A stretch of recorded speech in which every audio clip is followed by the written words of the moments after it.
What up, people? Welcome to the Black Ball Project. Want to start off saying shout out to all my folks who out there getting it how they live it.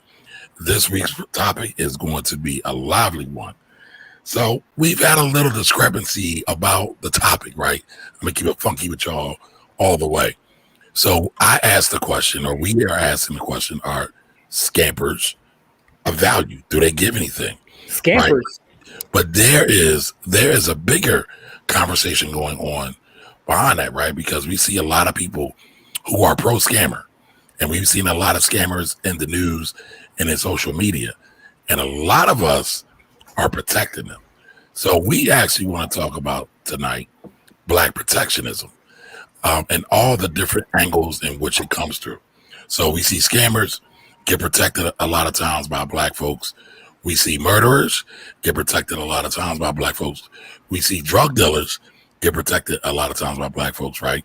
Even when we talk about a R. Kelly or even a Mr. Cosby or Dr. Cosby, respectfully, they get protected by black folks. Like, so there's this big chasm going on right now, right? There's a war going on outside, and everybody is kind of split on different lines.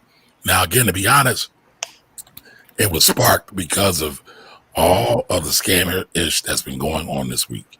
But there's a deeper conversation going on, and we want to talk about that today. So, what's up to the Brain Trust? We got Jimmy, Corey, and Tracy here. We missing the other two six of the team. I think Malik boycotted this week. David Ruffin said he wasn't coming through, so we'll see him next week. What's going on, man? Senator Clay Davis. Yeah, right. Senator Clay Davis. Right? How y'all doing? Yo, man. We good, man. Kamari out here getting it. We good. Man, Kamari out here putting names on folks, man. You gotta be careful when you put titles and tags on folks, dog. I ain't put no name on nobody. Listen. You gotta be careful how you put titles and tags on people because them Jones follow you around. I wrote a whole book about it. Want to hear about it? That's cool. What is it? What's the name of the book? Get a plug. Own Your Time and Space. There you go. Where can they get it at? OwnYourTimeAndSpace.com or Own Your Time and Space. Yeah, anywhere you see us, you can get the book. But that's neither here nor there. I'm sorry. Go ahead. You got it. Go ahead. Yeah, the thing about that is that every name that you put on somebody is a time moniker, and so for the rest of that time, that's how people are going to think about them. So when you call people poor, or you call people rich, or you call people a scam, whatever title you give them, that's also their time moniker.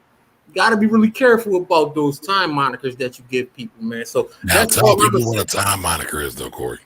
A time moniker is like how people think about you at whatever point they meet you at, right? So, for example, when you're a kid and people name you a bad kid, that follows you around. That moniker of bad kid follows you around, right? Or when kids go into special needs or special education, that moniker follows them around, right? If somebody calls you a liar or a thief, that moniker follows you around. So whatever level people meet you at, that's the level that they continue to think about you at, no matter how you progress either way. So you got to be really careful about the monikers you give people because they stick. That's all I was saying. All right. We're going to come back to that. Well, what's up, folks? Let's check in real quick. How y'all doing? Good. Yo, man, everybody good, man. For the folks that are watching along, man, please leave us a comment. Let us know who's watching with us, man. Yeah. Tell us where you from, too. Yo, and hit the love button, man. Don't only hit the like button, hit the love button, man. Show us some love tonight. Tracy, how you doing, Queen? I'm good, hanging in there. You know. Did you see I was stalking you this week? I did. I appreciate that. I was like, yo, is that? And then I had to rewind the tape, and I was like, wow, she out mixing and mingling. Getting that business done. Yeah. Hold up, though. We're gonna talk about how HGTV yesterday, like showed a replay of Tracy on HGTV. Like, we're gonna talk about I missed that. Yeah, I was on the 20, I think it was 17 episode of House Hunters. It was like season 90, episode 3. That was my first day. Hold on, Tracy. Can you give that to everybody again? I mean, I could tell you the exact episode because I bought it. I bought it just to support Tracy. Actually, you can buy them. Yeah, I went right to Google Play Movies or whatever. I bought it. I bought the episode, man. You know, I Oh, appreciate shucks. you. I appreciate that. listen, man. You know I support all our people, man. This is what I do. Yes. It was Yeah. but it's season 90, episode 3. Season 90. How many? Damn, they get They get busy. yes, Yeah. they get busy. They absolutely Yeah. get busy. Yeah, they Damn. have almost like 20 to 30 different House Hunter types of shows. It's like House Hunter International, House Hunter Fixer Upper, House Hunter. Like, I was Yeah, they just get on the busy. original one. Wow. Okay. All right. So listen, before we get going, y'all, I want to ask y'all a question. What do you think about scammers? And what do you think about how Black folks protect them? And not just scammers, right? Anybody who assaults the Black community, what's your thought about them and how Black folks protect them? Put your comments in the chat. But as we get going, right, Jimmy, our BOB of the week is what? Yo, reggae vibes, man. By the way, it is season 90.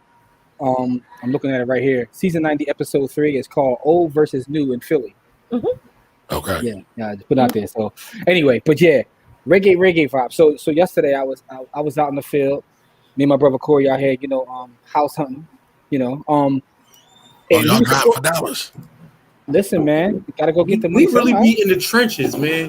But anyway, yeah, I mean, listen, we out here. But to make a long story short, I was supporting Black businesses all day. But I ended my evening with an amazing dish from reggae vibes. So they have a jerk chicken cheesesteak that's amazing. It's blessed and highly favored. I'm just gonna put it that way.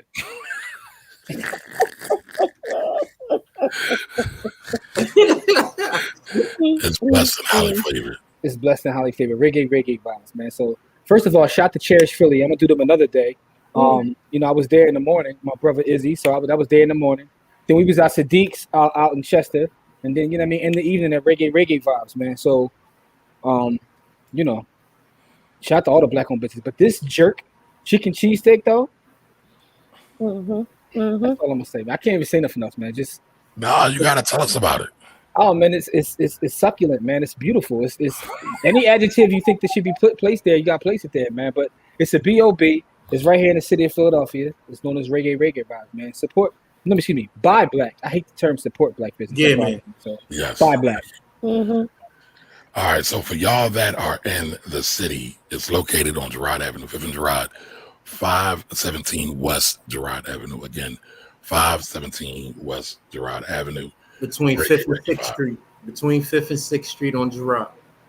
And that's the west side of the city. Listen, I had a whole experience yesterday with some out of town family that came through, and they don't understand the difference between east and west. And so some people was trying to get the 22nd in Allegheny and wound up at like B in Allegheny. Oh man, that's you the whole other side. That's Yeah, man. You down there with the white Puerto Ricans. Listen, man. They actually passed them a little. Well, they was past the Ricans a little bit. Yeah, man. So You down there with Petey Crack. Listen, so come on, man. My condolences, man. I know you had a memorial yesterday in the family or what have you. So my condolences, brother. Condolences to your family. Yo, speaking of that, though, Kamari told me that he went to a funeral without an argument or a fight. I said, was everybody black there? Your family must love each other, dog. I've never experienced that real before. love. That's an amazing day. Listen, they had me MC yesterday. I don't know why, but I cracked a couple of jokes. I was trying to keep it PG, but some of my aunts and uncles was telling R-rated and X-rated stories, illegal stories. I hope all the statute of limitations are up. But now, listen, they just get how illegal, man? We know we don't support scammers, right? So What's that? we don't support scammers, though, right? So make sure. No, we don't support scammers. But listen, I got a little bit of everything in my family, right? Who did? So We all do. I'm guilty of that too. I believe in being transparent and honest. So if I told you that I haven't been around the element, I would be lying to you. I've been around the element, know the element quite well. But it's not that they definitely love each other, but they getting older. If it was 20 years ago, they've been fighting. Oh, I got you. Everybody getting older, so they don't even feel like they're changing hands. Yeah, they just fuss and fight, but they cool down. So They're getting too old to be caring about those fights. yeah, they just cuss. They not pulling out no knives or nothing like that. Yeah. Today was a good day. Yeah, right. It's a good day. Ice Cube looked down upon your family. All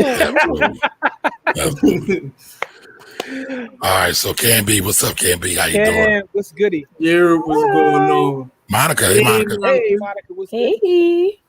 Now Don Johnson comes in with the fire. He is here, so y'all know we can start the show. Legit scammers need to be called out. Making sure that they are legitimately scamming people is the hard part. Facts. Yeah. Yeah. Hey, Adrian. Adrian. Hi. Hey. Yeah, what's going on? What up, Karan? All right, that bad kid thing follows me to this day when I go to visit home. You know when he heard that? He was back home. Yeah. Right. Romaine J, how are you? Hey, Romaine, how are you? Hey, what's going on? All right, Don's in the building. He's in NC. Soon to be going to VA. Okay. Okay. Okay.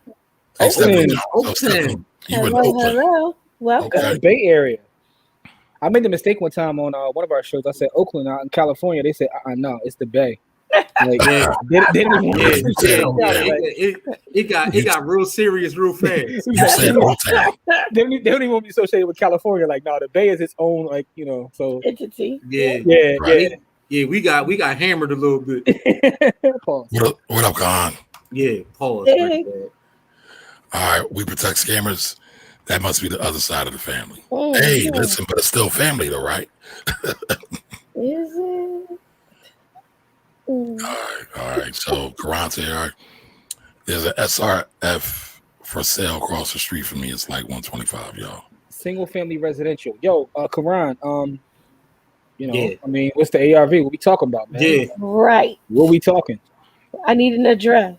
Right. So we right can on do those comps. Listen, y'all Tracy gotta be have a- careful. Tracy Hold on. have- Y'all yeah. gotta be careful about these addresses, right? Tracy had us on after the show one time for about a whole 3 hours. Had me pulling up the MLS. What's the address? Running it down like this lady. No, is listen, serious. Tracy is a shark. We were talking about like, yo, should we make a move on this? And Tracy's already putting the contract in, like, so you gotta be careful. Like, matter of fact, hold off on the address. You say that Exactly. there's gonna be a contract on your property Yeah, before. if we want to change, Tracy can't have no change. Listen, I am here for finder's fees. I'm here for collaboration. All I say is just don't get Yo, in. I lived Karan. I up the see street the from that. address. I lived at 251. Yeah. I lived on that block. I know that area well. Corey lived all over the place. Anytime somebody, I lived there before. Like, No, bro, I lived on that particular block because that's between Pulaski and Mhm. Wayne. and Wayne. Yep. I lived on that block. All right, so let's get back to the comments, y'all. All right, so Camby says from St. Louis, but currently in the DMV. All right, that's what's up. Okay. All right, Willis says, good evening, fam. Helen from the 215. Here to get my Blackwell Project Sunday fix. And on scammers, unfortunately, the protection comes from a long tradition rooted in our religious organizations. That blind faith mentality is far too often misapplied. We must expose and hold all accountable, all the pimps. I know that's right. Oh. I know that's right. Okay. Pimp. Okay. Them grifters, everybody. Yep. Oh man. So, like I said, this kind of started because, we was having our inbox and I was giving the scammers the business. And then some folks pushed back and said that, they still black, they still redeemable, and they still have value. And my commentary was, I think everybody's redeemable. The question, though, is, are they valuable? Are they giving value at this time? And I would say no, currently, right now. I do believe anybody can come back. I do believe a real person could make a comeback. But at this current moment, no, I'm saying throw them in the trash. Now, Corey, I want to address what you said about these time monikers, right? You said the time monikers are dangerous. They are. And I get that. They are. There's no disputing that. And even to Karan, right? He was a child. So I don't believe in giving children time monikers. However, the adults that do the actions, I don't care about their time moniker, right? Because they did the action. So how do we hold accountable? No. There's a cost associated with that. There's definitely a cost associated with it. Okay. And if you want that to be the cost, I'm not really actually opposed to that being the cost, but I think that we should be handling that more in-house, and the way that we handle that more in-house is to really, you know what I mean? We need to have some interventions. Like we need to have people really get at people on the intervention side. Like, look, you really jacking this up. You really effing this up. Like we really need that kind of love. Like we gotta, and it comes back to what we always say. We gotta love each other enough to be able to accept that kind of, redirection, right? But Because until then, right? listen, I've been known to do some crazy ish, but if y'all come at me and say, "Look, Corey, you jacking this up terribly. You need to cut that off right now." I'm gonna listen to y'all because I respect y'all. He ain't lying. That's our daily conversations. Right. Yeah, I respect. Listen, because I be ready to get at it with people, and y'all Well, like, hold on, yo, Corey. Let me ask you a question. The pushback, right? What are we doing in the intervention, or not the intervention, but in the meantime, where the love isn't present, but the actions are still causing problems and damage to our people? What do we do? Our first mode is to find somebody they respect and see if they can do it. If that don't work, then whatever happens, whatever happens to them happens. But if we got to be able to find somebody that they respect and see if they can have an intervention with them and get them on the right path before we start really clapping at them and pulling them and just throwing them away and then discarding them. We got to find a way to see if we can redirect them before we throw them away. Gotcha. All right, let's take a pause for a minute. Hold on. Hey, so everybody say hi, Courtney. It's the girl from Africa. I was going to announce that the caramel complected, I forgot the nickname, but she's here, right? So I gotta tell y'all this joke, right? So I had a closing this week, by the way, and shout out to talk about the family. Tyrone helped me out with that. So, but as I'm at closing, right, and this is hilarious. It's a true story. Tyrone's phone goes off, and it says out loud who's calling. I can't remember the exact name, but it was like caramel complected cutie. I love it. In the middle of closing. I love it.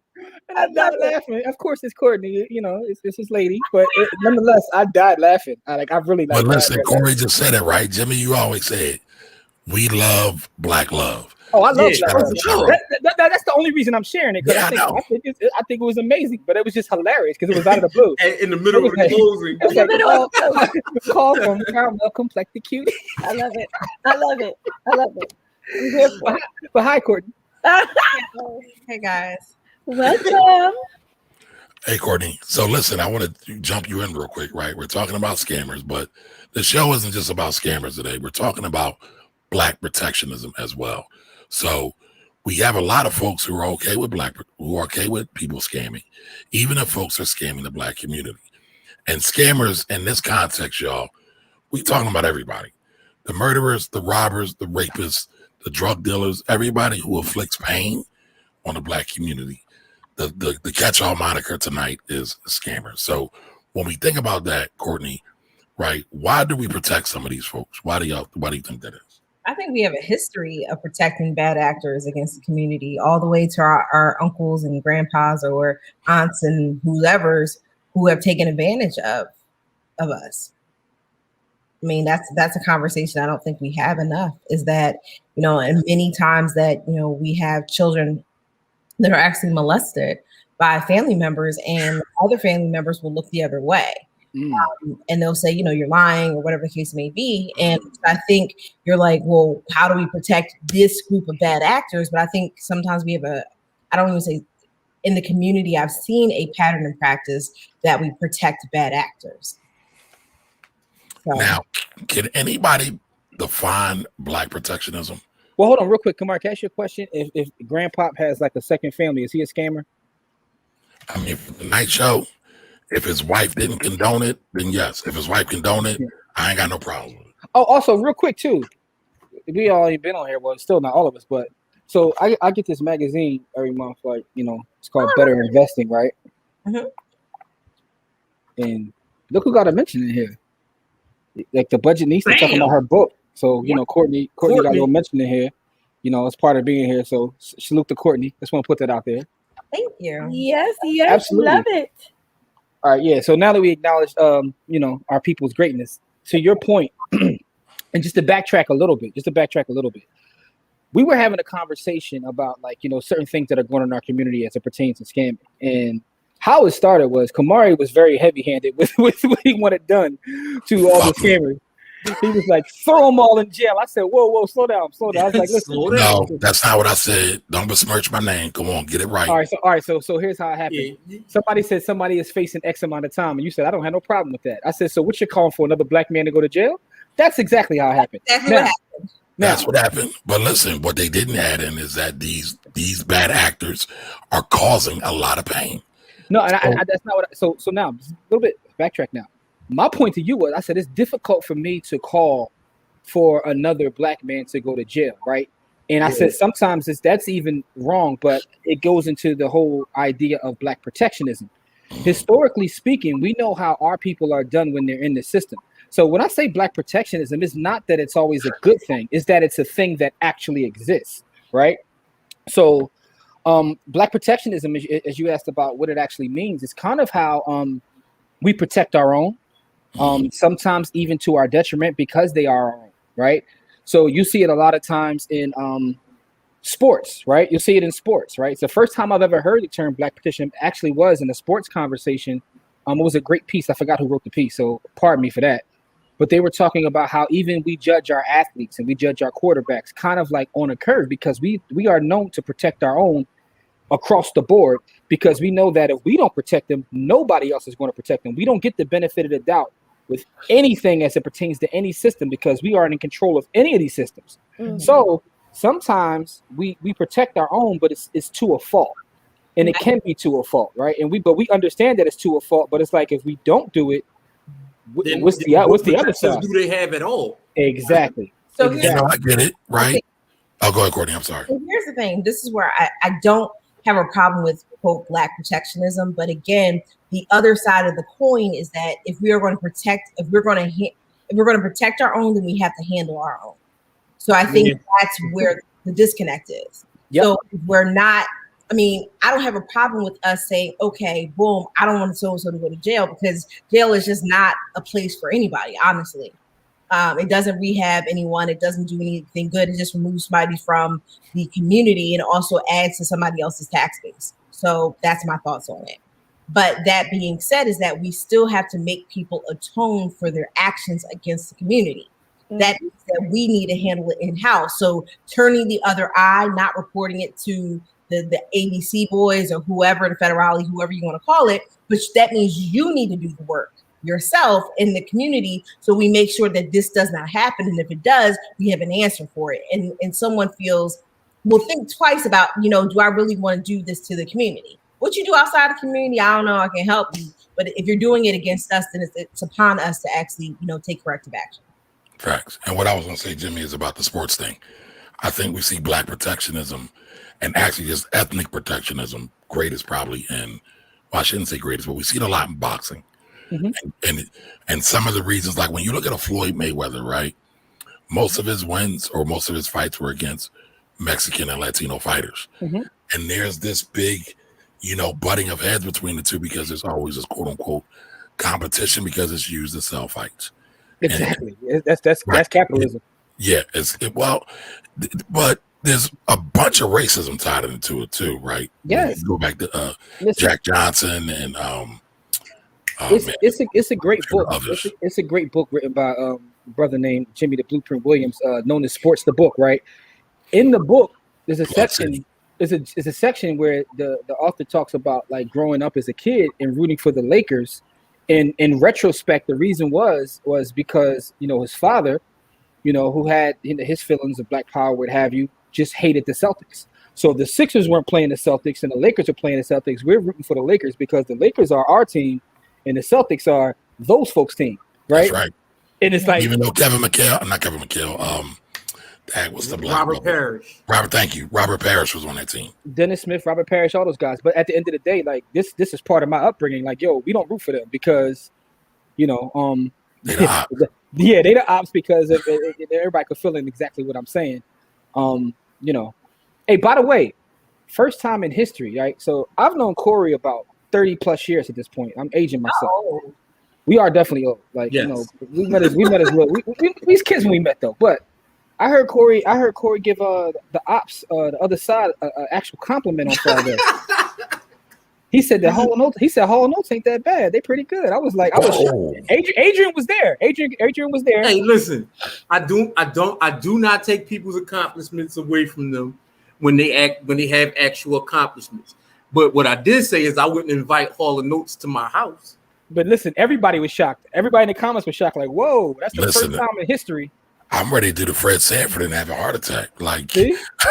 I'm shocked. You've never heard me say that when people have accomplishments that I try to take them away from them. I don't care what color they are. That part I don't do. But like I said, I don't got no friends. I don't care what they did. We still not friends. I know, but you gave him props. I thought that was like a historical event. That was a historical event. Hey, listen, you might hear it again because if they have accomplishments, I'm going to, hey, congratulations on your accomplishment. Anyway, but getting back to the topic at hand. Usually Corey can't go for that, but I guess that changed. I see what you did there. I see what you did. You really went there with the Hall of Notes. He really did. He had a Hall of Notes bar. Listen, went there. Anyway, I love music, and they're from the area, so I like me some Hall Notes. They can't make my top 5 because they not of the right complexion. Gotcha. So I think this is probably one of the most, I don't know, egregious or most prominent form of Black protectionism we've seen of recent. I don't know who's worse, him and I don't mean to say worse in this fashion.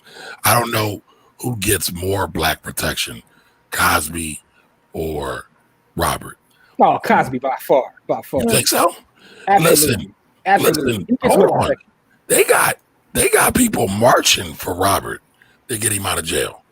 Like full-on protests. I haven't seen any Cosby protests. Cosby, man. You're only talking about boots in the ground for Robert, but there's a lot of people in high places and other corners in closed door rooms that's pulling for Cosby. Cosby got to get the most protection, But the point is though, that's an excellent point that you make. That's probably one of the more egregious times that it's happened, but it's happened throughout history. But the point I was making as we were having our conversation is like there's a reason behind it. I wasn't saying that it's right, but there is a reason and it's history behind why we react the way we react. We were talking about Tulsa, right? And all these documentaries about Tulsa came out, but the one I like the best is one I haven't even completely finished yet, which is called Tulsa Burning. It's on Hulu now, the Russell Westbrook one.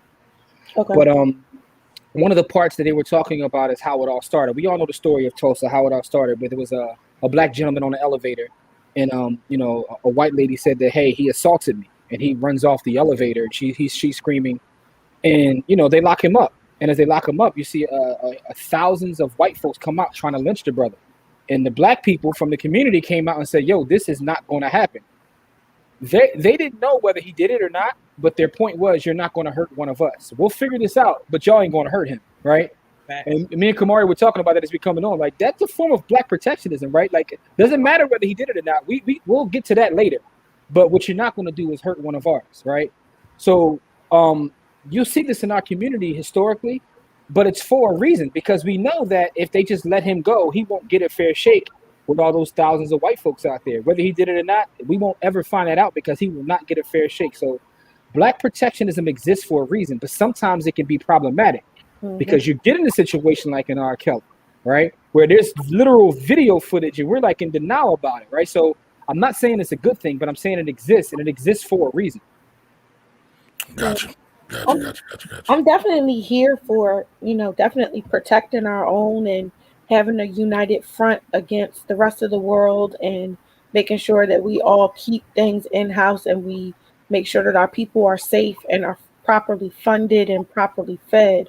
But I do think behind closed doors and in our own communities, we need to have proper accountability and making sure that people are not interpersonally taking advantage of each other. All right. So I'm gonna say this, and I don't know how this is going to go over, or if it's going to like, but I mean, we don't have proper accountability because we ain't got no goddamn money. Everything boils back down to money, right? And this is terrible, but it's true, right? So this is how it goes down, right? because we don't see accountability in our neighborhoods, because all we see is despair, and we see the systems beating the hell out of us, and we're scared of the apex predator, which is the white person in this environment. I like right? that. We, you know what I mean? We get really spooked, right? And we don't take care of the things that we need to take care of at home. And so when we see these bad actors, we don't have an economic thing to say, look, if you do this, we're going to take this away from you. We don't have this to take away from them. We don't have an accountability measure in our neighborhoods and in our communities, right? We don't have an accountability because we don't own nothing. We don't own the stores and the businesses in our communities. We can't say you're going to lose your job if you do this because we don't own the jobs. We can't say we're going to keep you out of doing X, Y, and Z because we don't own any of that. That's and fact. So we don't have an accountability measure. And so those people, even when we protect them, we don't have an accountability measure for them in our communities, right? Because when white people do something crazy, they lose their job. When Asian people do something crazy, they lose the protection of the community, right? Because their community protects them, and they just say, look, you no longer protected by our community. Whatever happens to you happens, right? Like, we don't have any of that. I think Hold on 1 second, Tracy. I want to show this real quick just to make sure the context is set and it's proper, right? So I wanted to read what protectionism is. I don't have a definition of Black protectionism, but this is a good place to start, right? So protectionism is an economic term, right? So protectionism is the economic policy of restricting imports from other countries through methods such as tariffs on imported goods, import quotas, and a variety of other government regulations. Proponents argue that protectionist policies shield the producers, businesses, and workers of the imports completing sector in the country from foreign competitors. However, they also reduce trade and adversely affect consumers in general by raising the cost of imported goods and harm. So, I mean, when you look at this, if you just boil it down and we put it in the context of Blacks, we're saying that sometimes there's a toll, right, for when people do egregious things to Black folks. Right. Jim talked about it earlier in boxing or football, because we know we get treated differently. That nobody's denying that. I mean, you would be an orange-faced monkey if you tried to say that Black folks don't bear the brunt of the burden, which the orange-faced monkey did try to do. But you would be an idiot to try to argue that. It's been proven factually, objectively, as some of my panelists would like to say. I mean, I want to go back to what Spaghetti. Corey was saying earlier. I think my conversation to a lot of this is we are looking at this as a space of utilizing the current rubric and rule system for the United States and for how the government polices communities and businesses. I'm talking about taking it to a very, very basic local level. I'm talking about when you start saying things about protections and tariffs, there are tariffs and taxes that happen in local communities. Facts. People get taxed in a space of not being promoted, not being supported, not being having people come and participate in cleaning your community, cleaning up your stuff in front of your business. They also go into spaces. We just had a full riot wave that went through Philadelphia. There were protections that were put in place for a lot of Black businesses because they were in the network of love and support of Black businesses that were in the community. Some people got touched, some people didn't. But that is also a system that we control.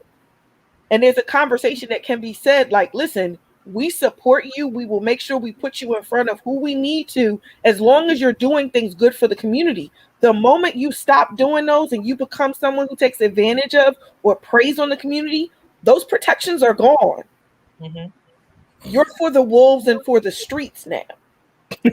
Oh man, I like that. Not for the streets though. For the streets. But Dang. I think that's the thing. I mean, that is it. Is that again? Is that if you do things against, I will say, the family, then you get kicked out of the family. Correct. I mean, I mean, that's what I was talking about with the Asian community. Like they have a system set up where you lose the protection of the collective when you go outside with the collective. You know what I mean? So they have cultural things set up. Mhm. And if you go outside of those things, if you marry outside of the culture, or if you take something outside of the culture and bring it in that they don't want in there, they be like, all right, you can do that, but you just can't do that with our But resources. we don't stick together enough beforehand to even be able to do that. But that's, you know what I mean? that was my point. And I don't disagree. I don't disagree with that. And I feel like there is a conversation. That's something that we do need to do. But I also feel like it starts small too. It starts small from a space of even when you think of it at a basic level. I'm gonna give you a small conversation and I'm gonna give you blow it up to make it bigger. Okay. Kids in a community, in a playground, one kid does something to another kid, kicks him, knocks him down, beats him up, or whatever. Go back and tell their parents. In a community, whoever the kid that was wrong, the parent goes to the other parent and makes them apologize, and they atone for whatever the issue was that was wrong. So that way they stay in the community, everybody can still play together. And look, my bad, I know my son did this or my daughter did this, but let me make it right to you because that's not okay. Bigger, larger space, that has to happen in business.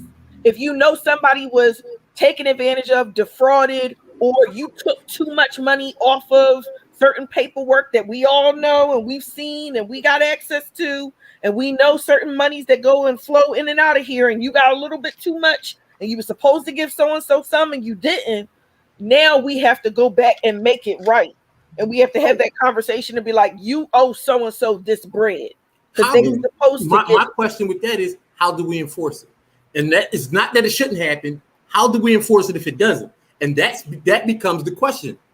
I think from a smaller level, I'm sorry, I just want to. Go ahead. So from a smaller level, my idea is more of that same community microcosm.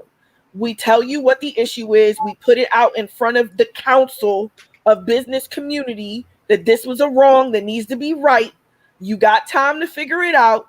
If you don't, we might have to remove some protections from you, because the community has to be able to function in a space of support, camaraderie, love, and protection. And if you don't value those values, you can't have a seat at the table. I ain't mad at that.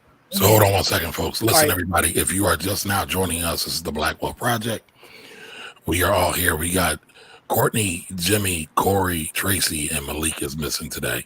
And for all of y'all who know who watch, Malik is David Ruffin. So David Ruffin does like David Ruffin does from time to time.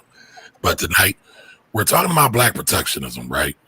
All right. And is it right? Is it wrong? How do you feel about it? Let us know in the chat. And do us a favor. While you're at us, hit the like button. Let the algorithms know that y'all care about this show. Let the algorithm know that you actually enjoy the show.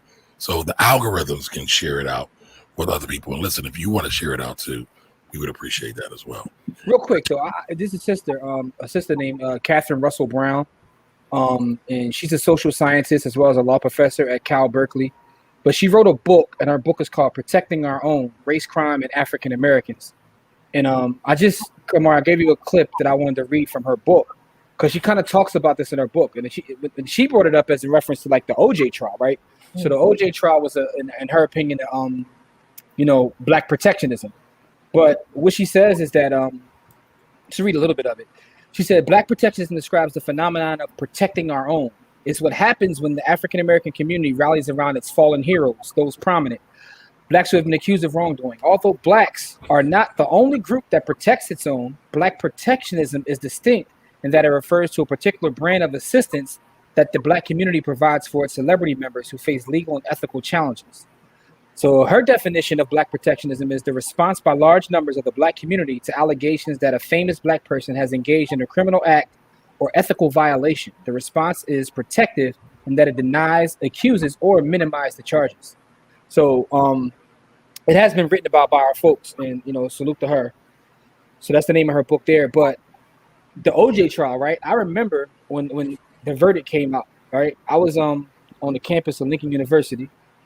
And when the verdict was read, people came out of the dorms with pots and pans. There were parties.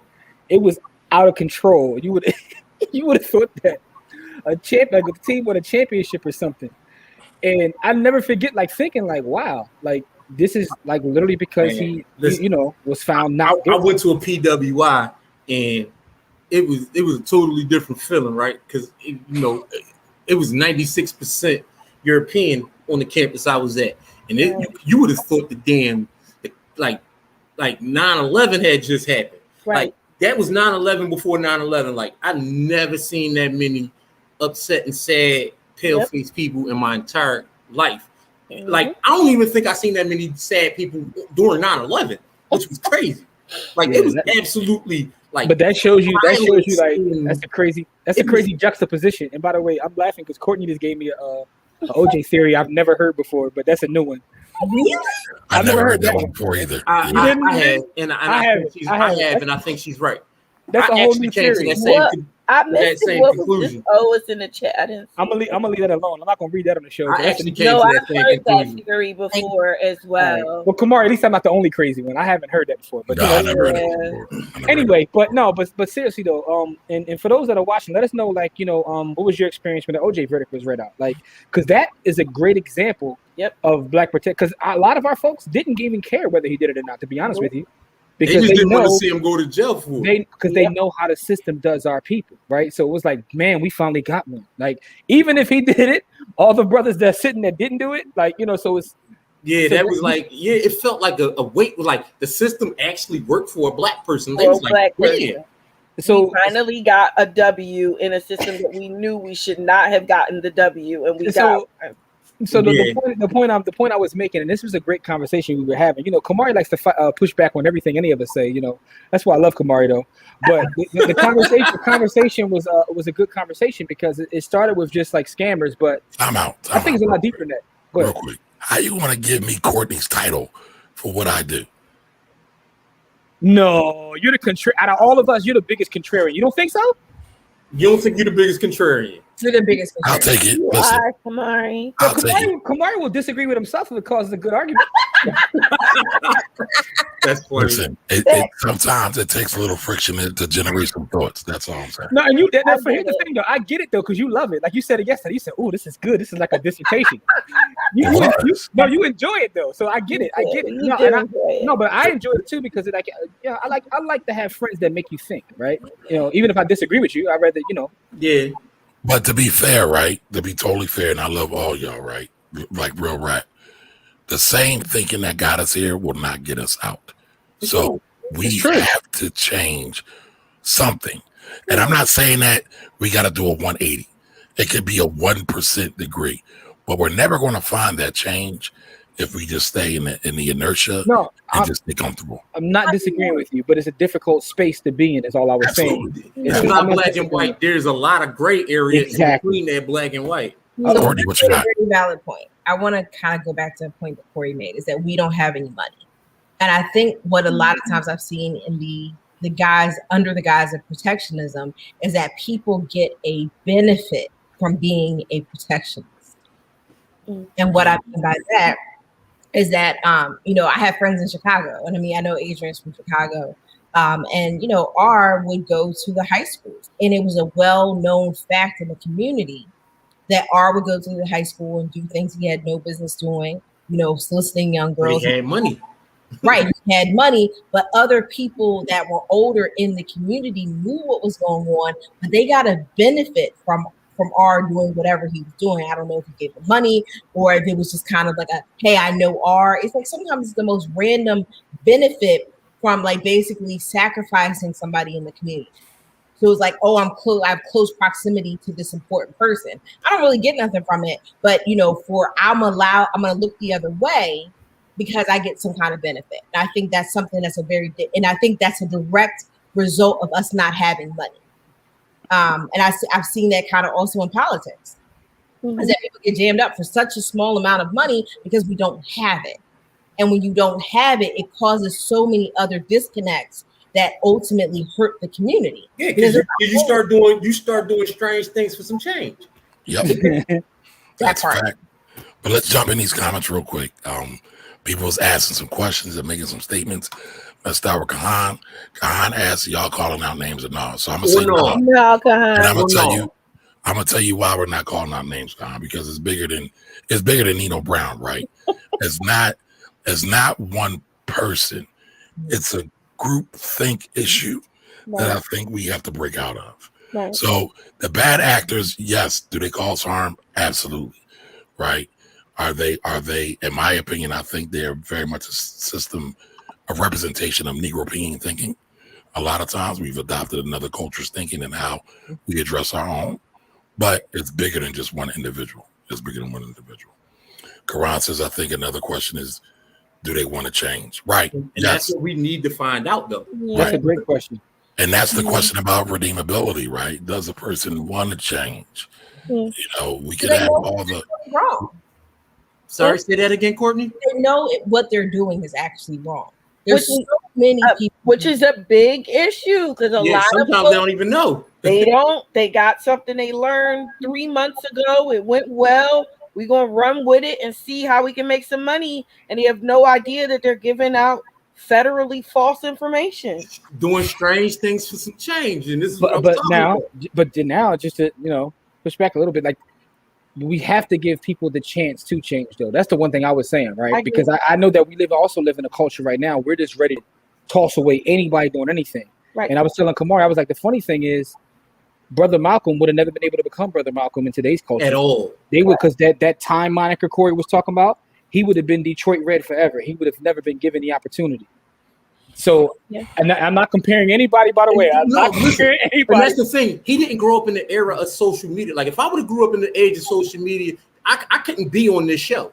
Right. I'm just going to keep it a beat. I couldn't be on this show if I had grown up in the age of social media. I just couldn't. I don't think any of us could. Like, excuse me. Well, I could. Anyway. Right. I mean, Miss Goody Two Shoes, and congratulations. Congratulations on a great life. I know Kamari's quiet on that. But again, let's get back to the comments. But Kamari, there's also something I want to talk about when Corey talks about us not having anything and the decisions we make based upon that. I just put something for you to pull up, but we can go back to the comments. Yeah, Adrian got a great comment. So no. Stop making excuses. All skin folk ain't the kin folk. Who was saying that? I have a thieving, scheming cousin that's been doing the same thing for 30 to 40 years. I think we all do. And his mama still makes excuses for him. I'm intervening upside his head if he tries anything with me. As a youngin' say, no cap. I ain't mad at you. That's called a track record. And if whatever happens to that man happens. Right. I'm here. That's called a track record. But I would say this, Adrian, right? Why is it just if it happens to you, right? Because I think a lot of times we get caught up in these silos and we're not looking out for each other. And I'm going to tell you why that is. Well, hold on. The ones who are worthy of being protected, right? I'm not talking about the rest of the scammer crew. I'm talking about the ones who need to be protected. Go ahead, Corey. How can we vet that, right? Because my thing is, I can vet it if it happens to me. Right.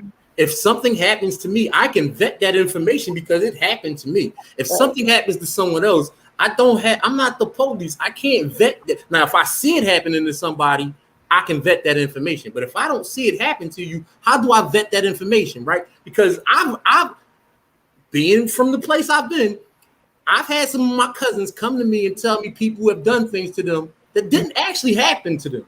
When I go talk to that person that did that thing supposedly to them. So I had to go vet that information. And then when I get the information back, I got to tell my little cousin, listen, I told them that whatever happened to you got to happen to me too. And you under my protection.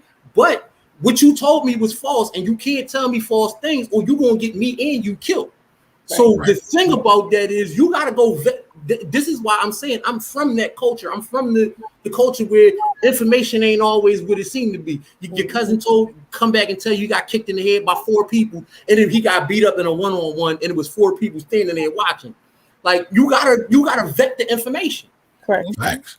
And there's also a penalty to pay when you do that. Oh yeah, I can't believe nothing else you say no more. I gotta go vet every single thing that you say to make sure that. So now your retribution is slow because now I gotta go vet every single thing you say, every single thing. And I think that component is key, because I think everybody's looking at this retribution and this correction as being something finite, like money being taken away or money being whatever. A lot of times it's dissension in your ability to be able to be on the same level as far as community information. Like, oh no, we can't trust anything you say now. So now when we have these meetings, your input isn't needed because you actually don't tell the truth. Mm-hmm. Boy, Yo, shout out to Ronnie, by the way. Ronnie's in the building. Hey, Oh, hey. Hey, I don't and want by to the date. way, I don't want to give away the date of your age, but you went to school with us. That's all I can say. hey, listen, but no, I do want to shout out Ronnie, because that's a black-owned business as well. Yes, it is. She's teaching dance to the people in our community, which is Indeed. amazing. She does Yeah. Oh, amazing. no. She What's does the name of her amazing. business? Hey, pull it up. It's right there. It's our court is right on her avatar. She got it right there. Our court dancing fitness. So Black-owned business. black-owned business. So salute to Ronnie. You're doing amazing work out there. Hey, Shout out to Ronnie. Hardcore. All right. Yeah, you saw me in there. Oh yeah, listen, Kamari is the executive producer of the show. I didn't say that. JT said it, so I'm just JT said it. he said it on the show one day. I was watching one of his videos. That's He said amazing. it. He said it, and he said it along with a super chat. So it's all good. It's all good. All right. So Karan says, so we need to develop a group of pull-up people for anyone in the community who harms the community. But see now, do we respect those people enough though, right? Like, are we going to emasculate those people if they go outside of what we do? Do we respect those? Because I'm a pull-up dude. Do you respect what I'm going to do if I got to pull up? I see it too, Court. I see it too, Court. So time out. Kamari, you got it. Come on, you see Kamar, it too. you got it? No. I think Tony needs to get smoked. Who? Tony Johnson. Yeah, Tony Johnson is a weirdo. All right, here.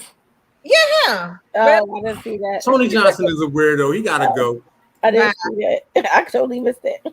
Yeah, he's blocked. I Bye, didn't get to it yet. I didn't Yeah, get we don't laugh and joke. We laugh and joke. We don't play with jokers. You got to go. to it. Bye, Tony. Thanks. FOH, Tony. Yeah. Uh, May life give you whatever you deserve, Tony. My little box. Like, oh. Yeah, you should saw. I'm sitting here watching. You should see Courtney's face as soon as the comment pops up. Yeah, we need to timestamp that. Somebody timestamp that. Yo, that's right. Yeah, because we don't play. We laugh and we joke all day, but we don't play with jokers. At all. All right, but hold on. Let's go back to your point, Corey, because you said something I think is really, really, really important. You said if we want to have a pull-up squad, you got to be down with what happens when the squad. When the pull-up squad pull up. Yeah. So here's why I say I think that's important, but I also don't think that that's the go-to for every situation and every line of correction. I do think that there should be a process. I do think that there should be okay, you did something. Let me double check and make sure that you realize what you did. Make sure that there isn't any discrepancies. Then possibly give you a chance to correct it, fix it, whatever. Then there's another conversation that might need to be had if you do it again. And then might be some things that get taken from you that you actually enjoy a part of the collective and the protection. Sanction. And then, exactly. Sanction, tariffs, no IG for you. Absolutely. And then the next conversation might be if you're very egregious and there actually is true hurt in the community, that then you might need to get touched. Right, but there's different levels of pulling. Yeah, up, right? yeah. Correct. There's, and listen, every community has this. What Karan just talked about ain't nothing new. Correct. It seems like we've had it, but we've had it in spurts. We've had it in some weird ways. I'll just say that. But you know what? Yeah. Before we came on, Tracy was dropping bars before we came on, y'all. But she was making the point. One of the points that she made was one of the things we never talk about is the mentality that allows our people to even fall for some of these scams or some of these things that are going on. Right. We need to have that conversation. Right. Yeah. Right. And that's everybody has so much PTSD from not making the money, watching their Chinese counterparts, their Caucasian counterparts, their Indian counterparts, and they have this deficiency where they feel like they want to just blow money fast and they want to come up fast and they want to be able to shine in this lifetime while they can do it in the time frame where they can enjoy it and appreciate it, and not when they're too old or their kids got to deal with it or whatever. And I think that is a big deficiency, that you can't work for it or work towards it or utilize free information that can be tied together in a string of information to help you elevate what you're doing just by the work. And that's, to me, a misconception in our community, that we don't see value in that. And I understand why, because they don't feel like, even if they do it, they feel like I'm still 3 generations behind, even if I master it in a space of all the free materials as well as the stuff that I can get my hands on in my lifetime. Facts. I'm gonna say what I said to Tracy. People don't respect free, and so that that's how scammers get over. And I said people don't want to work, and that's how scammers get over, because that's so what all 3 of these things are true at the same time. Yes, no, I agree. Right. I agree. They're all true. Manifest says it's all connected. Show. Are you watching that? Are you watching that right now? Yes. Listen, I watched it was live when it came out, but it's on Netflix now. So like, I'm just hoping they actually give me some answers. I don't want to watch this whole thing and I get no answers, because then I'll be kind of upset. Well, I mean, like, what answers are you looking for? I mean, we can talk about this later. I don't want to. Yeah, we about to get I derailed. want to drop a quote by a great theologian named Corey King. Wait, you're a theologian now? Hey, listen. Not a poet? Yeah. Not a poet. Right, I'm a theologian. Hold on. I'm about to give you some. I'm about to give you some gospel. All the problems that you think are social problems are really economic problems with social consequences. You said that before. I did. But I appreciate that, and it was well received in this conversation as well. That's really what happens. All right, so Adrian says, I guess I see some things differently. I see my family, especially the women, hold up some foul behavior. Facts. I have no sympathy for people who make bad choices. Damn. Especially ones that affect us, and this woman ain't protecting anyone. Ooh. Now, I feel you. I ain't mad at you. However, I do believe we always have to have a place of grace, right? A place of redeemability, empathy. And yes, thank you. We need some Adrians. We need some Adrians. We need some people that's going to hold people's feet to the fire. We need that. We need some Adrians. I'm not mad at that, Adrian. We need some. But at the same time, we have to recognize that sometimes it's a little too much. Oh, for sure. That's why I said we need some. But here's the issue with that, right? And to quote my brother Kamari, right? And I know COINTELPRO is on my phone, but Kamari likes to talk about them all the time. We got to be careful with that, because if we have people that just feel that way, like, yo, as soon as they're a bad actor, they're out of here. We're gonna hurt our own a lot of times when it doesn't even deserve to be. Correct. Right? We're always put against each other that way, and a lot of times, this is too much context, too much that goes into that for us to be straight, like, yo, you made a mistake, you out of here. To vet the information. But you know what, Jimmy? I'm glad you brought that up, right? So you brought up COINTELPRO, brings up a good memory, right? Yeah, they're watching. The guy was just watching the show. That's what he was. There were how many times, right? I don't know how much attention y'all paid to this, right? But COINTELPRO actually inserted people into various programs. And sometimes, and he talked about this in Black Messiah, sometimes people got labeled as a snitch or a sellout who actually weren't, right? They were actually the ones who were doing the work. Timestamps. Right? And yes, Corey, great point.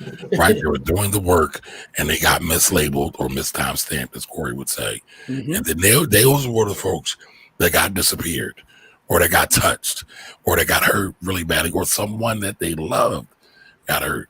Mm-hmm. And all of this was because nobody ever second questioned. And this is why I said we got to be very, very careful, very, very careful with the timestamps and vet the information that we get.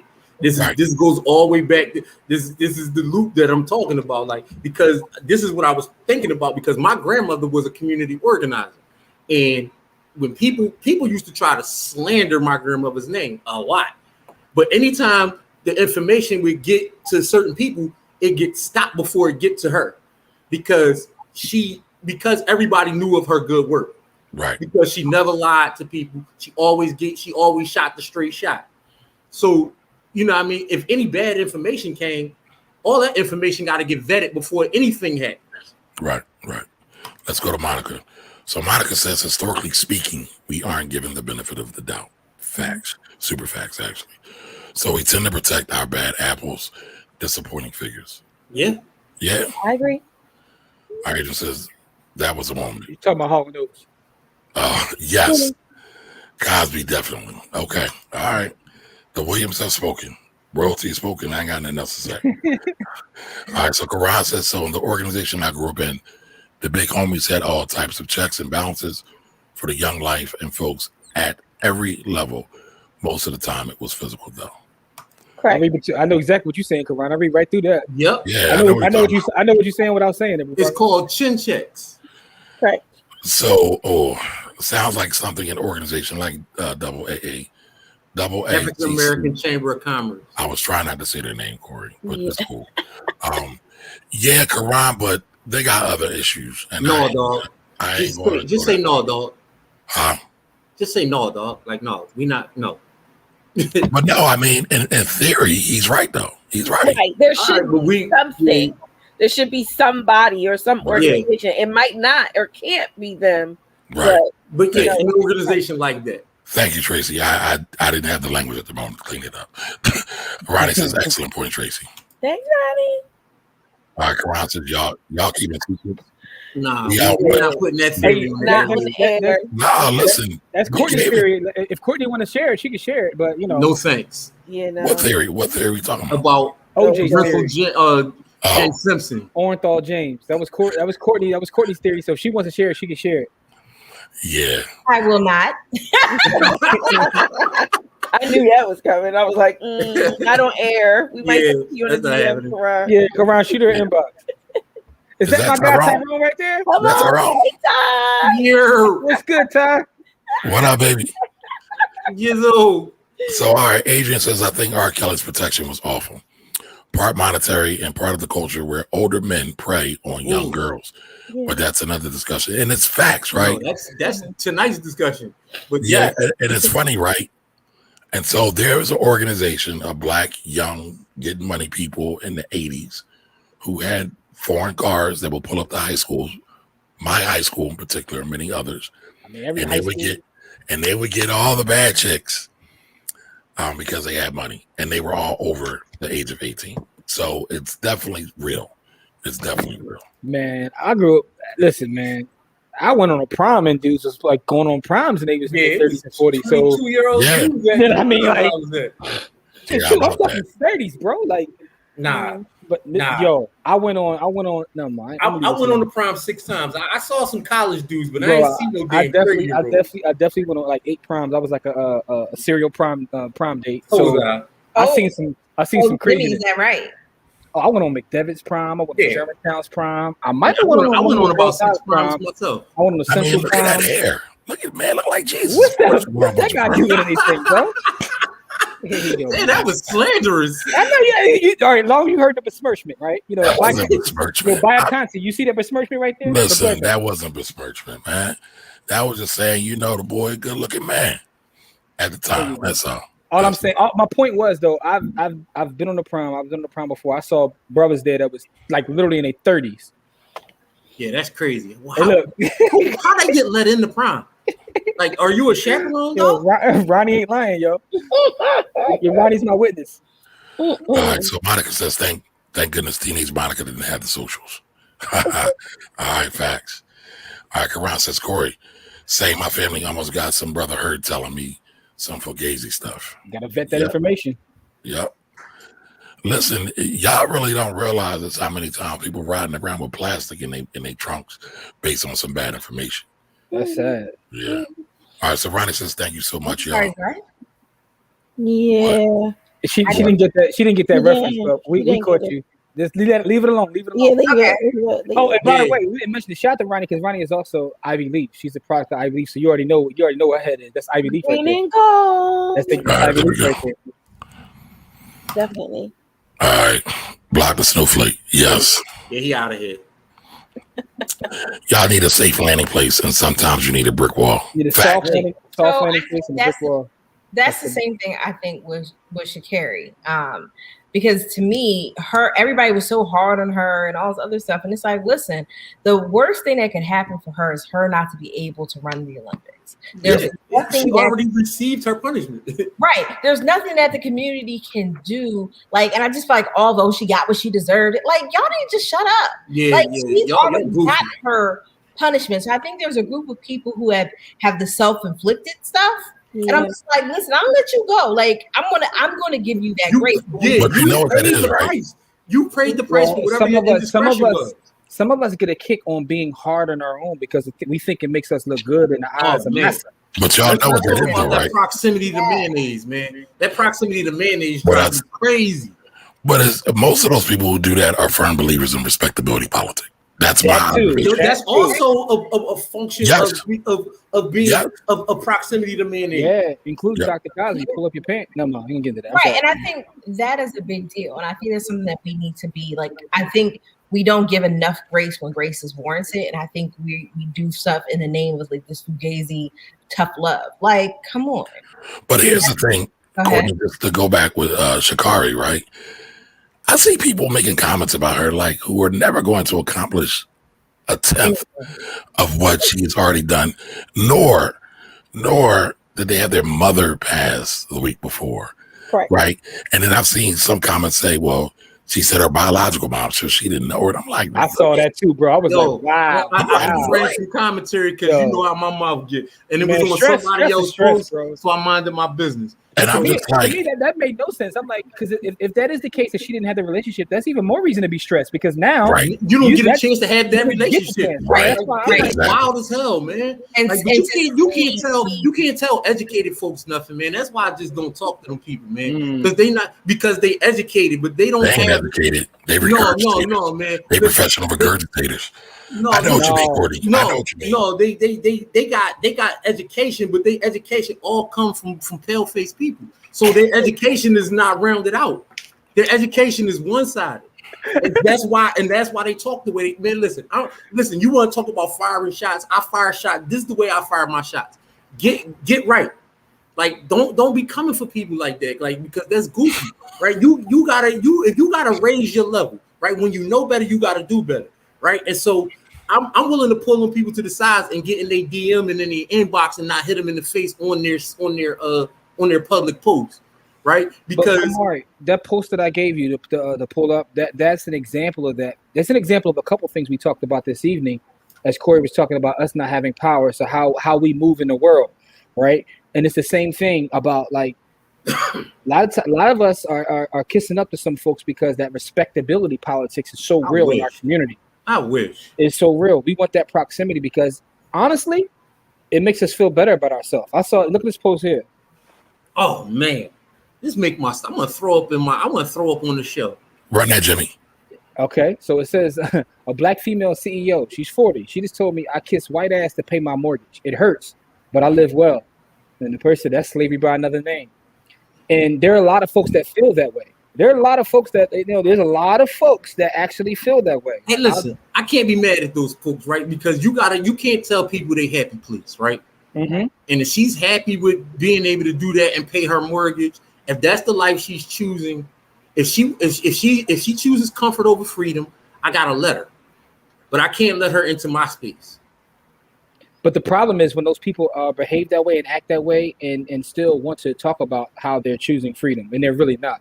Yeah. Because the way you they choose comfort over freedom, just stay away from me. Because they see like, they see that comfort as freedom. Because again, they're selfish. Well, I was about to say that, Jimmy. I don't know. I don't even know if people understand the difference between comfort and freedom. And not even for the fact of being selfish, but the fact of being ignorant. They don't have the education. They don't read. Definitely ignorance. All right, so let's jump back in these comments real quick. Quran says, I don't know, man. I think sometimes some things aren't redeemable. Facts. And I think the sister is talking about behaviors, not mistakes. I mean, if so, that's cool. But I think also too that's back to the conversation of what I'm saying. Like if we're policing amongst our own, even in our community, I definitely was. I ain't gonna lie to you. But if we're policing amongst our own in our communities, and we know that there's a predator or there's someone that's stealing or whatever, that should be definitely a conversation within our community on some. Can we rehab this person? Can we fix them? Can we? We gotta cut them off. Or do we throw them to the wolves and now we got to call the police? Is it a pattern of behavior or was it a mistake? Correct. And I think the calling of the police or calling of outside resources to reprimand is the external option. That is it's like the mom that got to call the dad from another house to come police things that's happening in your own house. They're not going to respect you in your own house. They're going to wait for you to call the dad before they do anything. That's dumb. That's like me trying to police your kids in your house. If you got to call me to come to your house to police your kids, then how are you ever going to police? Yep. Well, you're not supposed to leave it alone. Huh? I don't know. I thought you might have knew Courtney. No, they talking about Rental James. No, not that one. When she was talking about, she didn't understand that comment that Kamari made about plastic bags. Yeah. Right. That's what she said. Yeah. Oh, you leave that didn't alone get that? completely. No, she didn't understand what she was saying. We'll talk about that later. Leave that one alone. Just ask Tyrone. He'll tell you. Yeah. All right, so everybody say hi to Jose. What up, Jose? Jose, what's up? What's going on, good brother? The White's in the building. Dwight, what's up? Glad to have you, Dwight. All right, listen. The White's in the building. Just maybe remember, right? July 21st, y'all, we are going to do our review of Cast. Get y'all copies in, your Audible, your hardback, your softback. Read up on it so we can have a real July what? 21st. That's a Wednesday. That's a Wednesday, dog. No. The 24th. What day is it? 25th. 25th. Okay. Thank you, team. July 25th. July 25th. Well, hold on, though. Say, damn, hold on. As a matter of fact, today is the 11th, so the 18th, and then all right, we good. 25th. That's right, 25th. Yeah. I won't be here. Damn. Oh, how convenient. I'll be in Vegas seeing Usher. Oh. Whoa. We didn't get Stunt 101. Stunt No, 101. that's not a stunt. I want to be with her. Me too. I didn't even know about it. I'm really upset about this because I knew he had So it sounds like Tracy's caught up. I mean, I would have went though. Like Usher, Tracy's got herself caught up. Usher. Oh, I like that. This is definitely a last minute kind of purchase. Everybody saw it and was like, "Oh, bet we're there." So come on through if you want to. It's gonna be on the 23rd. But the Saturday night is gonna be going. So all right, so let's check into this. So I don't know, Jimmy. Sometimes people yell respectability politics to cover and excuse a lot of. That's true. Oh, that's 100%. That's true. That's absolutely true. That's true. But I'm gonna say this though. I don't really think people really give a heavy credence to the toll respectability politics plays on the psyche. Oh yeah, it's heavy. It's heavy.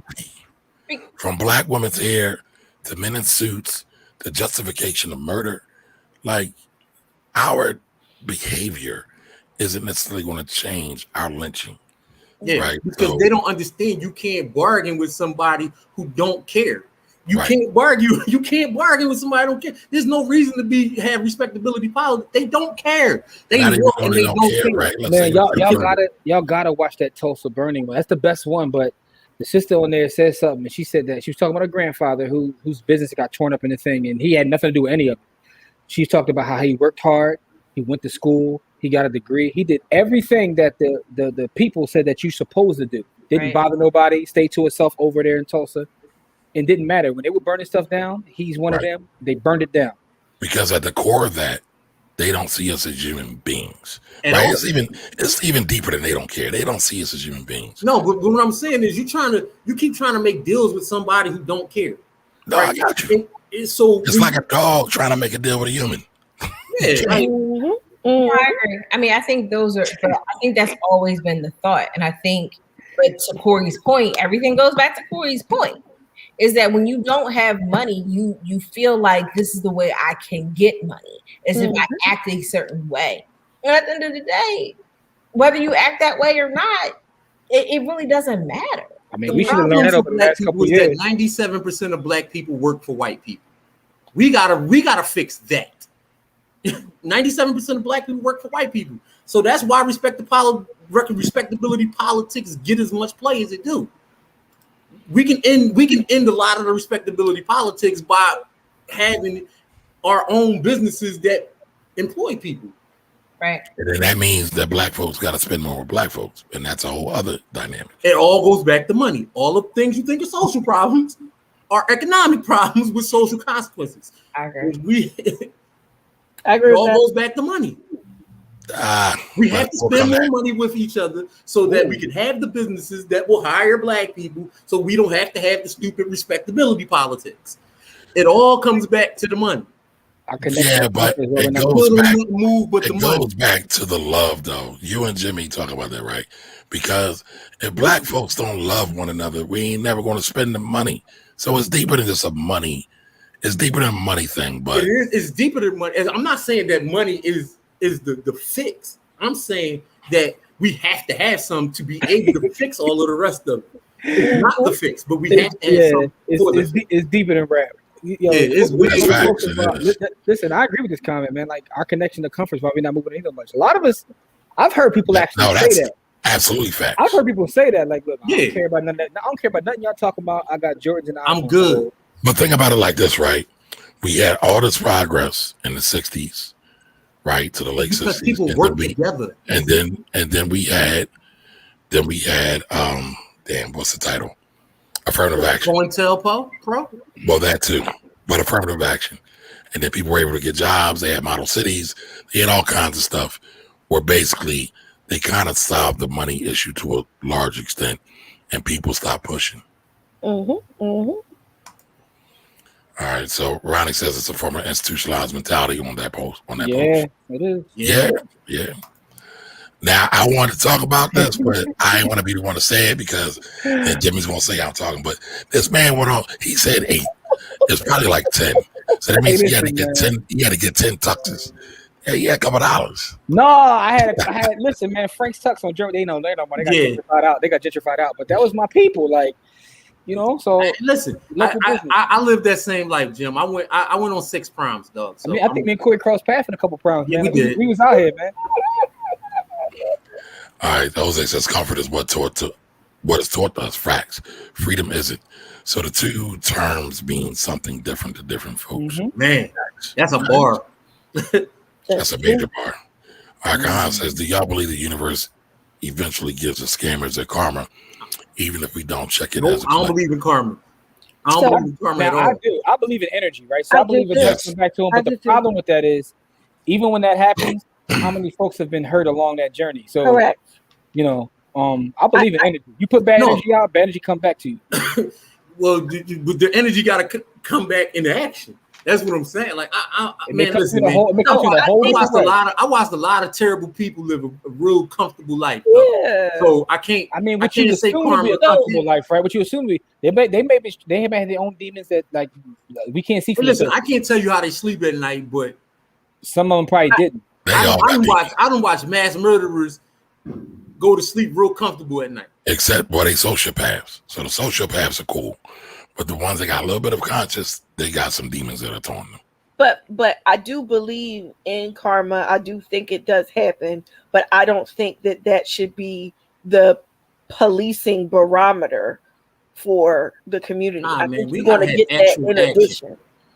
Yeah, we need actual action. Yeah, you're gonna get that in addition. That's on a level that we can't touch. Yeah, but you're still gonna have to speak to who and whatever about the gods in the earth. Let the gods in the earths. Whoever you believe, you're gonna have to come right and get right with them too. But on this earthly plane, you're gonna have to deal with us. Yeah, we know. All right, so Quran says, you know what's crazy for all the bad things you hear about the organization I grew up in. Many other communities we were in didn't have certain types of problems. I understand. I mean, that's kind of what the origin of those organizations were for. Right. But then crack happened, and then it just went totally left. Yeah.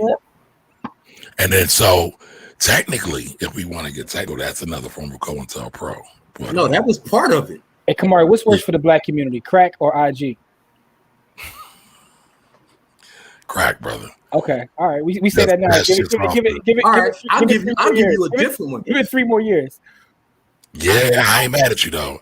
You know what? I'm not even gonna say that one because I might Hey, offend listen, too many man. people. All I'm gonna I say don't is want to offend everybody. So I'm gonna mind my business. IG got young boys out here playing Call of Duty in real life. That's all I'm And getting their brains pushed out their head. And yeah, Now, here's a question. Did y'all see the 12 and 14-year-old kids play Grand Theft Auto in real life with the cops and survive to tell it? Did y'all see that? Mm-mm. Okay. Nah. It'll be up on my personal page after we get done. Okay, I'm gonna definitely check that out. Yes, in real life. And all I could think about was, damn, Samir. Yo, Right. I asked you that question, and a lot of people think I'll be joking. IG. All right, what? Well, no, not IG, but IG, Facebook. No, I'm Reddit. saying, They all crack. Specifically though for the feel young people. Yo, I feel like we're living in the era, right? But it's gonna be looked back in documentaries maybe 20 years from now and talk about how it's affected our community.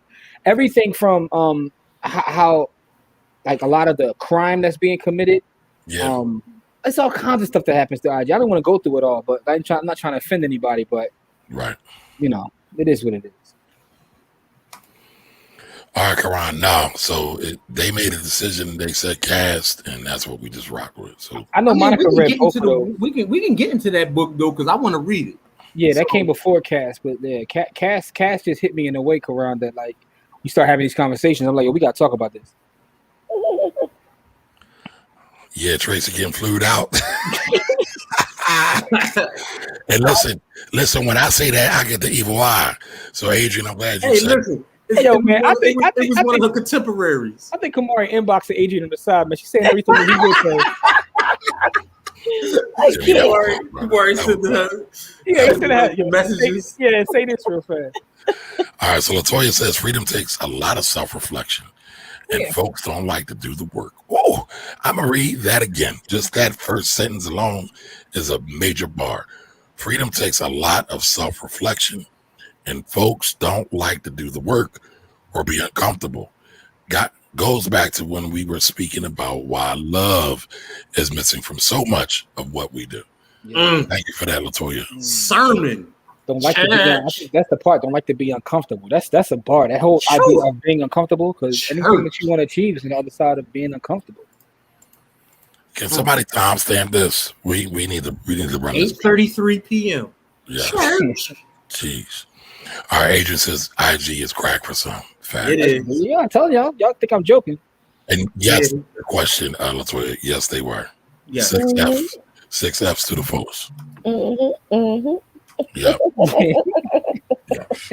So, listen, y'all, but it's been a great night. A lot of great feedback. I'm really glad y'all continued the conversation with us and shared your thoughts. But as we leave, right, I know we've kind of talked about it, but what do we do? Because we don't have the mechanism right now to really combat this outside of talking about this in a forum like this. What's another way we can step this up in a pragmatic way, a practical way, that we can start really helping some folks to not get exposed to these scammers, right? Because scammers going to scam. They're going to do what they're going to do. And Black protectionism, we understand how deeply rooted it is, good and bad, right? We definitely need it. Every community has it to some form, not Black protection, but their own form of protectionism, right? But how do we even kind of right that wrong or right the course of that so we can... I have my opinion, but Corey, you go first. Yeah, I'm going to start with, we got to define what a scam is, right? Because some things that we think are a scam aren't scams. And then some things that are super scammy, everybody's cool with because that's what we were brought up to think is cool, right? So I think working 40 hours a week for not enough pay till you're 65, starting at 6 years old, working 8 hours a day till you're 60, till you're 70 years old, that's a giant ass scam, right? I think that's a scam. I also think that, telling people stuff that's going to land them in jail is a scam, right? So we got to define what a scam is, right? But then sometimes people are selling things like Tracy said, and they don't know that the information they're giving is incorrect, right? And can land them in bad places. And so we got to define what we really got to be hardcore about defining what the scam is, right? Because some things aren't a scam, right?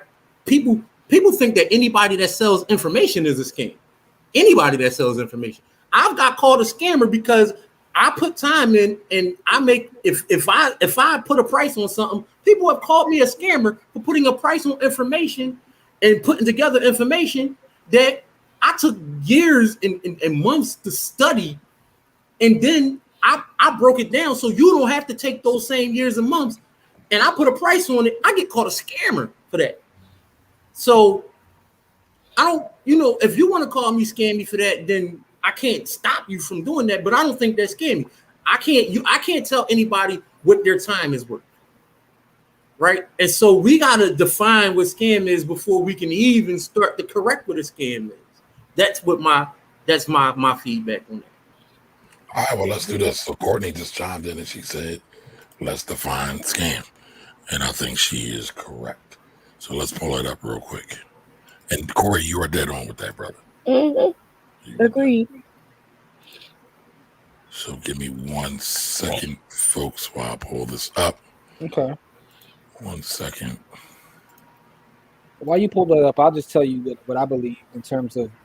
Okay, let's go this first. All right, so scam, a fraudulent or deceptive act or operation. And that's the first definition, right? People be reading these definitions and we only use one, but sometimes a word will be a noun and a verb at the same time, and we'll use it inaccurately. I like to use whatever one helps my argument. Of course. And Jimmy's being salacious and funny, but he's also telling what most people do. Yeah, that's real facts. No, that is real facts. That's real facts. All right, so the second definition of scam is to deceive and defraud someone. The law firm had the lucrative job of defending the corporate head of a savings and loan that has scammed another 1,000 or so people out of their savings. Damn, that was an actual real life thing. Yeah, it was. Look up the SNL scandal. All right, so the second one says to obtain something such as money by a scam. All right, so that's kind of a definition. It's loose, but it gives us some framework. Yes. What were you saying, Jimmy? No, I think to answer your question about how we move forward is like a lot of times, like try to have a conversation with the folks in the community who we believe are, the bad actors or doing the scams, instead of trying to just like be salacious and put them out there, have a conversation. Now, however they receive that is how they receive it. There's nothing you could do about that. But I was also raised, my dad told me as a kid, like sometimes you got to show folks the clean glass. Instead of focusing so much on that dirty glass, show them the clean one. And I say that to say for the folks that are watching or whatever, if you know people that are doing good work and good business, highlight them. Like don't even let the folks over there do what they're going to do, but the folks that are doing good stuff, yeah, they can scam each other in a little scammy circle. I mean, that's what we do online. Most of the time online, people are talking about stuff they hate or people they hate or whatever, but they never talk about the other side. So put positive energy out there. Talk about the people that are doing the good work. That's how you combat it. That's exactly what I was going to say. I was like, that is my entire MO. I only promote, associate with, support, and put people in and on my platform that I personally can vouch for, or that I know that they're doing good business or disseminating good information. So I think we need more education, like real education, like Corey was talking about earlier. I think that's one way. But Adrienne came through and blew the windows out, right? She said therapy. And while I know I didn't think about that at first. I think that's facts, because a lot of times we are predisposed to try to get quick money because we've been conditioned to think that's the only way to do it. PTSD that Tracy was talking about. Yeah. Right. Yeah. That's Right. what it is. Yeah. Everybody hurt. Everybody's angry. Everybody's sad, and their pockets don't feel as heavy as they feel like they should. Oh, I got something. I want y'all to go, but our brother Arkil said something that I want to talk about after everybody goes. Okay. So I was going to say, Kamar, you're very consistent. I think every show when we talk about what's the answer, your number one answer is education.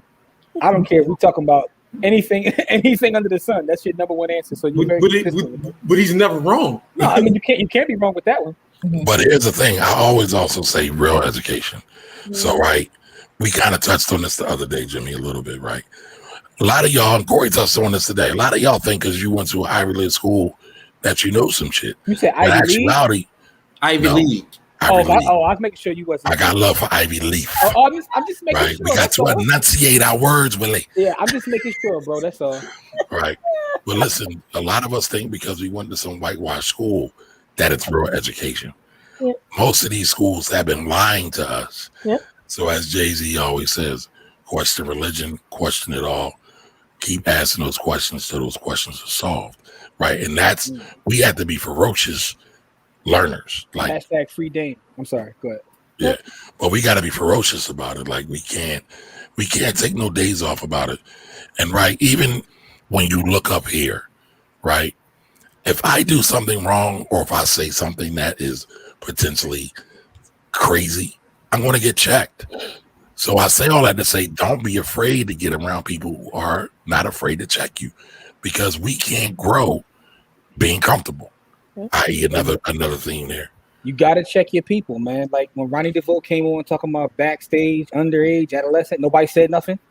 Y'all ain't just gonna not say nothing at all. Y'all let him get that. I told my wife to actually listen to the lyrics of some of the songs that people sing, and you'll never sing those songs again. I listen.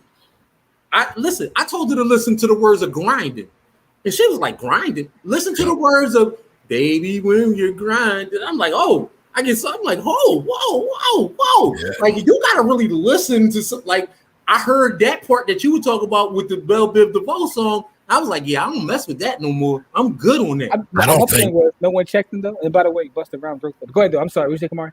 I was gonna say I don't think anybody's listened to Janet Jackson's "All for You." No. Yeah, there's a lot of dudes. To put it in context, these things weren't getting checked at the time that they were made, right? Because there's a lot of songs in the 60s, 70s, and 80s that was about crack and crack whores and drugs. Listen, what's rape my man's and name? all kinds of crazy stuff. What's my man's name in the 70s and 60s? He did the song called "My Ding-a-Ling," and they got massive play. That's my man, actually. I really like that. That's my jam. Catchy as hell. I just put "All for You." I'm about to listen to "All for You" once we get off here. I gotta hear what Kamari talking about. Man. Jimmy, so it's a lot of that though. Jimmy, I'm gonna tell you this: you're gonna have to say pause every time you recite any of those lyrics.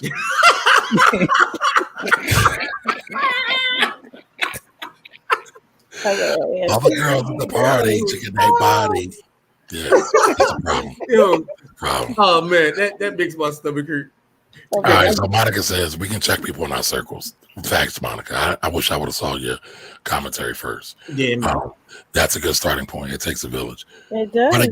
But again, sometimes we got folks checking folks that ain't got no right, privilege, or authority to check anybody else. Yeah, like Puffy trying to check people about money. Dog, nobody wants to hear that from you. Yeah. Like, you might not be wrong, but nobody want to hear it from you. Right. Like, come on. So Robbie says let them look it up on their own. Facts. All right, Latoya says we have to make education appealing. Then. All right, so I want to talk about this. Our brother Akil from All This Math, he talks about how the marketing of the things that are important to Black folks, we have to take control of that, especially in the internet age and the social media age, right? Because we didn't have control over it because we didn't have control over our media. We have a lot of control over our own media now, and so we have to make the marketing different for these things so that we can have better things. I would agree. Akil is our guy. Akil Parker, All This Math. That's our brother. He talks about the marketing of math, the marketing of the sciences, the marketing of our history, the marketing of these things being super important because the kids don't want it because it's not marketed to them well. Right? Well, let's start there though, right?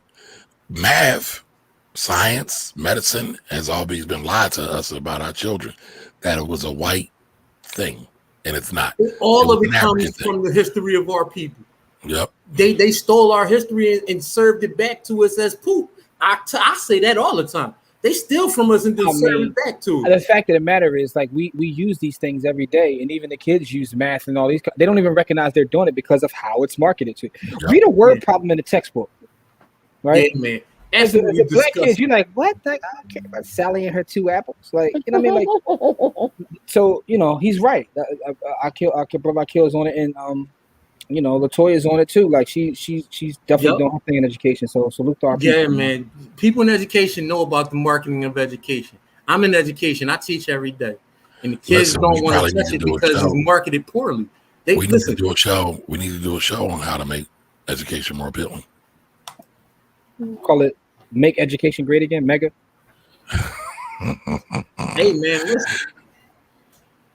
All right, so Adrian says trauma is on full display in every major city and is manifesting through gun violence in our communities. It's not the only reason, but I bet it's a major factor. Facts. Definitely. Yeah.